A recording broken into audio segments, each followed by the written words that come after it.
Without further ado, let's go over to local resident, concerned parent, James Timms. James, we spoke earlier. Good to see you. Thank you for joining us. Hi, thanks for having me. Now, tell us, about why you went to the school to carry out your own repairs. What has been going on that has caused such concern? Tell us what happened. Well, really, it's where to start. I mean, this has been going on for a number of weeks. My daughter, as you explained, used to go to this school, and my ex-sister-in-law also has children that go to this school. We did have the intention of covering the railings with some union tracks to try and promote, you know, this isn't a division of ethnicities or anything like that. But instead of doing so, when I approached the railing, you could see the amount of fencing that had been pulled down. Right. And you went in the middle of the night, didn't you, to repair this yourself, yeah? Yes, I did. It was around about midnight. That it just got to a point where something had to be done. Right. And how many? So there's actually 640 kids at this school, so it's a very big school. And yeah, we've seen the video. We're going to play that in a minute. But it's extraordinary the number of migrants, obviously mostly young males, asylum seekers who have chosen to gather around the school, and obviously parents are very concerned about this, and it's presumably it's quite upsetting for the kids. Oh yeah, the numbers of children that are now terrified of going out and playing in the evenings outside in the local areas, local parks, stuff like that. So parents have now restricted this completely. This is now completely off grids now, because the community just don't feel safe with undocumented men who, you know, it's been proven that there are links to the Taliban and Brotherhood, you know, completely no background checks done whatsoever, and they're just being allowed to walk freely on the streets, knowing that there's schools. Yeah, this is it's kind of a bad line, unfortunately. What they do is we'll try and re-establish a decent link with James, but if we can, what they do, I'm with Philip Kisley, as I say, perhaps we could just discuss about this. People who drive along the M4 will know this hotel. It's a massive Holiday Inn with more than 600 rooms. And there's an underground walkway that goes beneath the M4, and apparently all the asylum seekers, they just wander underneath the M4, and when they come up they're pretty much almost at the school, and there are grass areas around there, seats and things where they can where they sit down and you know, start smoking sheesh pipes. But we'll, as I say, we'll show the video in a minute, but they're milling around all over the place, and this is very similar to what's been going on in Epping at the Bell Hotel. So the story really is the increasing concern about the proximity of some asylum hotels to schools, and particularly if you're dealing with primary schools. You know, these kids are from the age of 3 to 11. Parents are going to stage a similar protest to the ones we've been seeing in Epping this weekend. But I think we're going to hear more and more of this sort of thing. We are, and first of all power to those parents, and all power to the gentleman there. Just brilliant that they are taking a stand, because they need to, because other people won't do. We know, I saw some stats yesterday, the people who are coming into the country, they're coming in from places like Afghanistan, Eritrea and Somalia. Okay, these people think of children and women as possessions. They think they're just there to be bartered. And what's really, really worrying about these people is, I was looking actually at the basic general IQs of these countries. Okay, so the average IQ in Somalia is 67. okay, and the average IQ in this country is 100.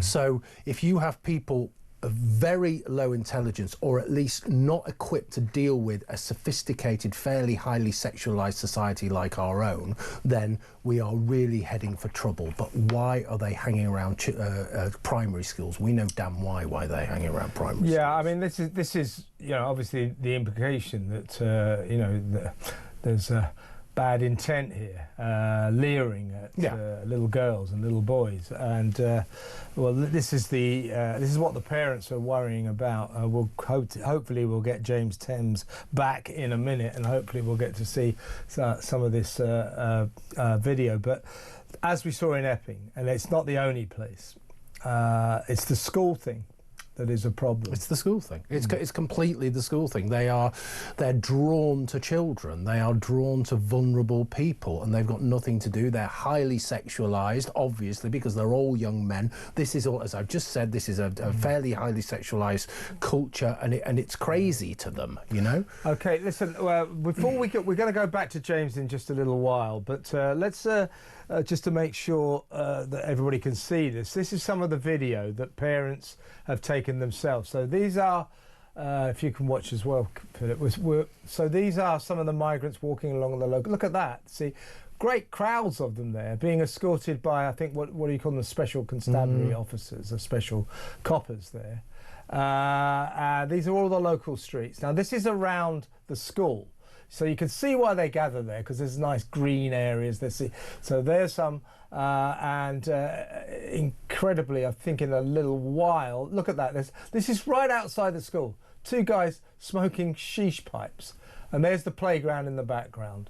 So this is what's happening around Cherry Lane Primary School in West Drayton as we're talking. Look at this. Look at this. I've never seen anything like it. Look at the state. Look at that. Look at this. You see, so that, as I say, what they've done, folks and Philip, is they've come through this underground tunnel walkway, a pedestrian pathway that goes underneath the M4 from this massive hotel, 600-room Holiday Inn.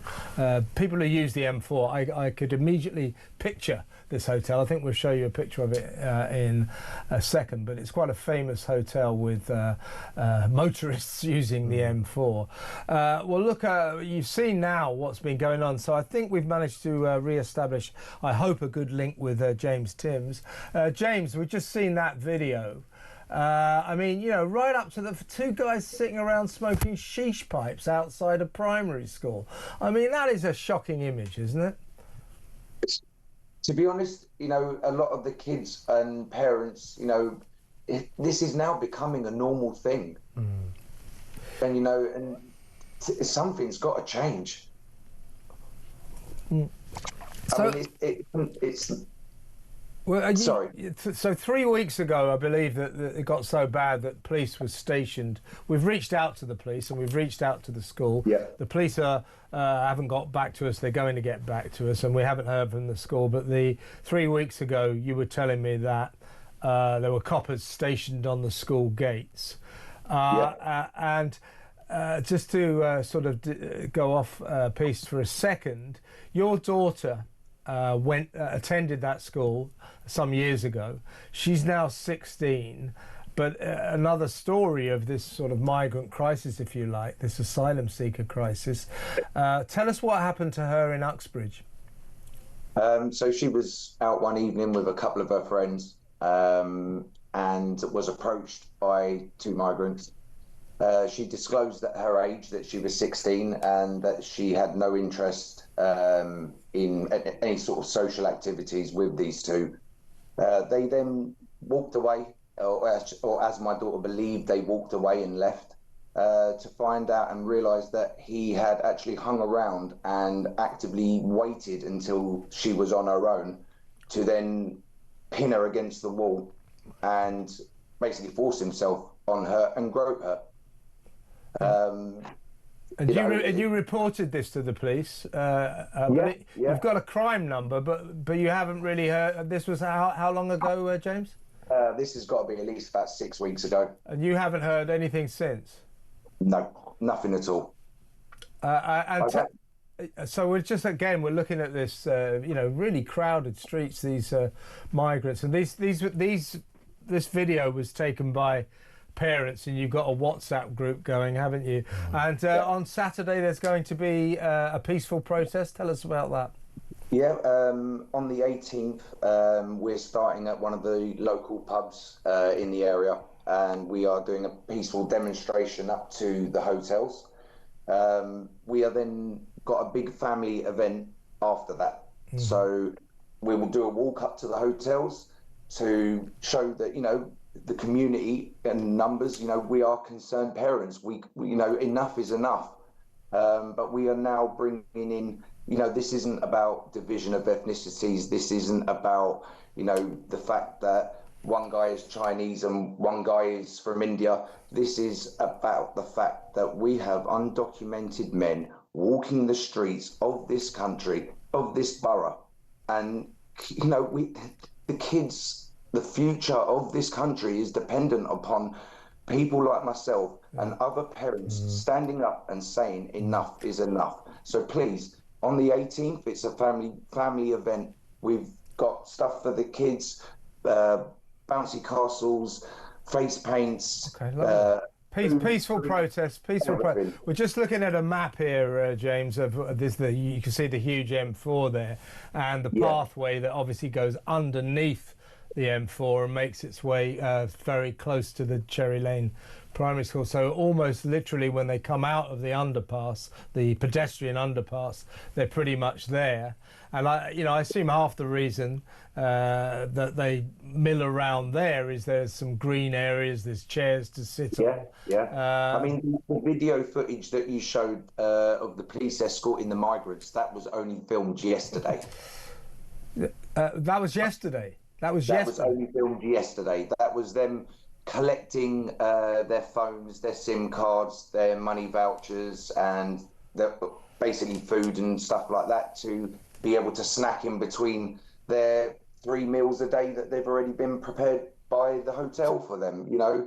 And we've got vets on the street that have done nothing but serve their country and are just being told to, sorry, you know, there's nothing we can do. That's right. The borough is under massive strain. I mean, Hillingdon Council have already declared that they are bankrupt.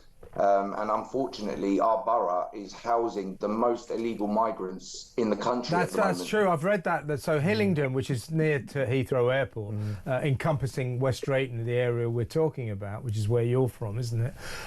This is like asylum seeker central. It's got the biggest number of asylum seekers of any. The hotel is a hub. But when they're brought in, we believe, but obviously don't quote me on that, that this is where they're being brought to, is the Crown Plaza Hotel. As we see coaches of them, just coaches and coaches pulling up week after week. And they're just being handing everything and anything that they want.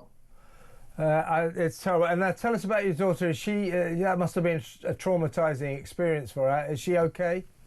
Yeah, she's very brave. She has turned around and said that she was happy to give a victim impact statement because she doesn't want this to happen to any other children. We're just looking at, James, while you're talking, we're just looking at the Holiday Inn in question. A lot of motorists. I mean, I could immediately envisage this when we were talking earlier. It's a very kind of famous, massive Holiday Inn just by the M4 after you've come past Windsor, right? Or so huge, more than 600 rooms apparently. That's where they all stay. And then there has been an update that they've actually now opened half of the hotel to the members of the general public. That must be nice for them. Well, listen, James, thank you so much for talking to us. No, thank you. And good luck with your event, your peaceful protest on Saturday. And, you know, I hope the kids are all okay. That was James Timms, local resident. You got the idea there. I mean, pretty shocking. It's just about priorities, isn't it? The local council there is prioritising a bunch of undocumented, as he says, strangers, men, over vulnerable children. That's the story. That's what it's about. Yeah. It really is. So let me know what you think about that, folks. But fear, you know, it's very similar to what was going on in Epping. These are parents worried about the proximity of the Asylum Seeker Hotel, the local, to a school. I think the school in Epping was for older kids, but this kid is this school, big school, 640 kids go there from the age of 3 to 11. And you saw what's going on. I mean, should little kids, while they're in the playground, be looking at guys smoking sheesh pipes outside? I don't think that in itself. I mean, no one's saying necessarily that any of these guys are, you know, doing bad things, but you can see why local parents would be worried.